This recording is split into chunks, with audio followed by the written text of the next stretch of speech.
family. My name is Vicki Dillard for African Diaspora News Channel. Thank you so much for tuning in, family.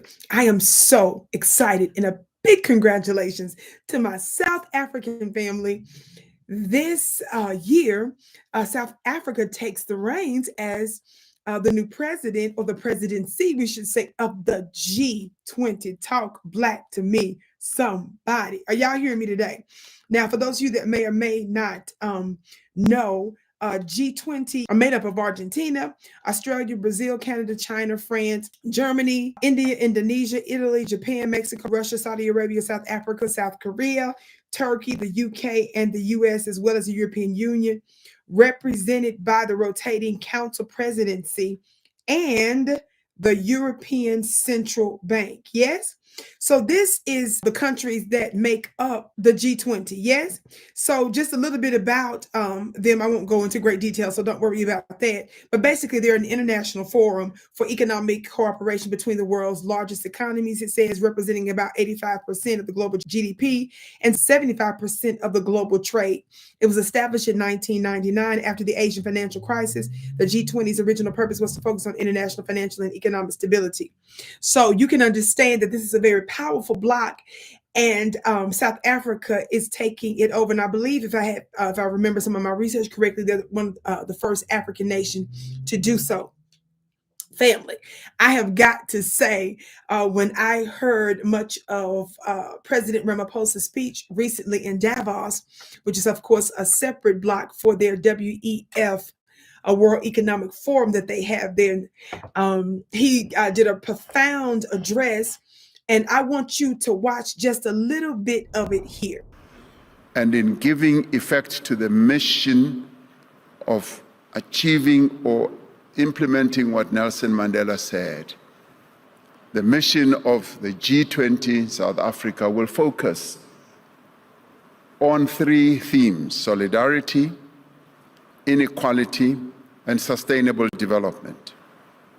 It is South Africa's firm view that these themes can best be taken forward through the collective actions of a number of institutions like the G20, as well as various multilateral organizations such as the United Nations, the World Trade Organizations, the World Health Organizations, financial institutions of the world, some of which should be reformed and be made more representative and responsive to the needs of the citizens of the world. We will seek to get the G20 to focus more on how we can enhance solidarity through collective efforts to ensure that in the pursuit of progress in the world, and progress for all, no person and no country should be left behind. The rights and freedoms of one people cannot really be separated from the rights and freedoms of all people in the world. This is the foundation on which solidarity is built, and we will seek to spread this message and get it fully embraced by the G20. Okay, family, not only did he invoke the great Nelson Mandela and remind this international bloc of the countries that I just named, among others, of powerful advice that former President Mandela gave the world. Beloved, he reminded them what the emphasis is going to be for South Africa as the new president of this bloc. Yes, solidarity, inequality, and sustainability. Yes. Now, this is very, very important, family, because he said something powerful when he specifically said and called out specific major institutions, including the G20 itself, the UN, the United Nations, the World Trade Organization, yes, the WHO, other financial institutions that he mentioned in general, and emphasize how those institutions, some of these multilateral institutions, must be reformed and more representative and more made more equal. Yes. So this was very profound. Now, I don't know if you all understand just how profound this is. This should be normal because, of course, the Black man, the African man and woman are the mothers and fathers of civilization. So this should be normal, but it has not been in many centuries due to slavery and colonialism. Yes. So we are reasserting a very brand new sheriff in town, if I say so myself. I don't want you to underestimate the power of what he did there and how the powers that shouldn't be are going to take that. Now you may see that as perhaps not a big deal, but it really is, dear family, because it's letting the power, it's letting the West, the United States, and others know that this demand for equality around the world is going to be taken very seriously. Now, I wanted you to recall that I did lots of coverage for the past couple of years on Foreign Affairs Committee councils and hearings and sessions that the United States held by Congress here. And they even called in and flew in certain South African witnesses to testify. And some of the right-wing elements of the United States Congress was actually giving ear to some of you all's Boer types in the United States. And I'm going to say this much. It's my belief that when you have your own white South Africans coming to this country that have the ear of some of our lawmakers here in order to make your own country look good, and then all of a sudden you all see certain domestic issues in your country exacerbated, you better pay attention. It may look like it's local, but it might actually be a seed of an international enemy. Talk black to me, somebody. I'm going to leave that alone. With that being said, some of my coverage, which I'm so pleased to have been a part of, exposed the fact that the United States was looking to impose bills, write bills, introduce bills, and other forms of legislation and policy. Policy meaning like our AGOA program, the African Growth and Opportunity Act, which South Africa is a major part of, which gives benefits for trading and doesn't charge tariffs. They were actually sitting there trying to renegotiate that based on South Africa's relationship with Russia and China, even though they acknowledge the extraordinary relationship and the United States businesses and companies and so forth that benefit from Africa, and how the United States has a relationship with South Africa to benefit from some of its central and important minerals.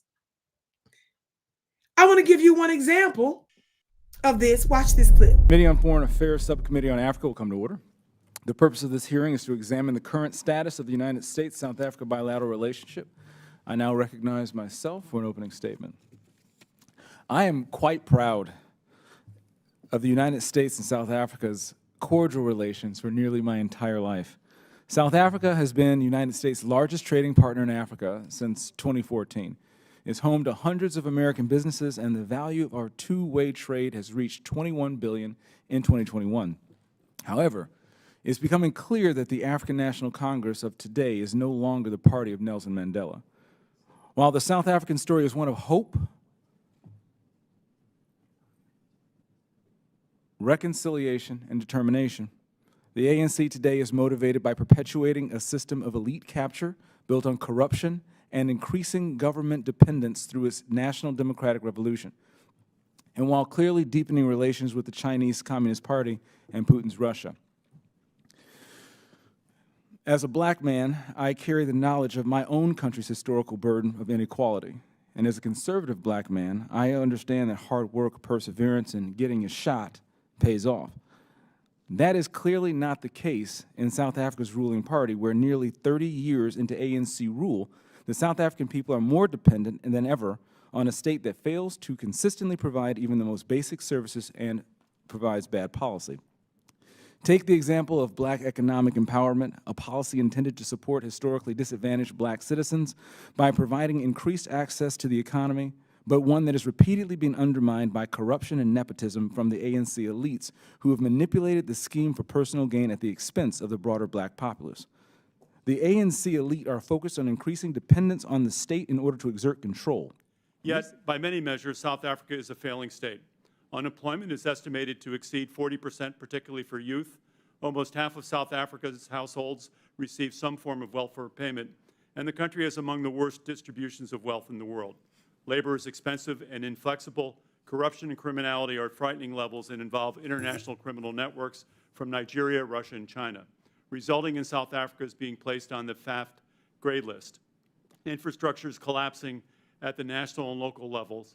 The failure to deliver on critical public services has undermined confidence, resulting in low voter turnout in recent elections and a brain drain. Lastly, xenophobia is rampant and often deadly. The U.S. economic relationship with South Africa is mixed.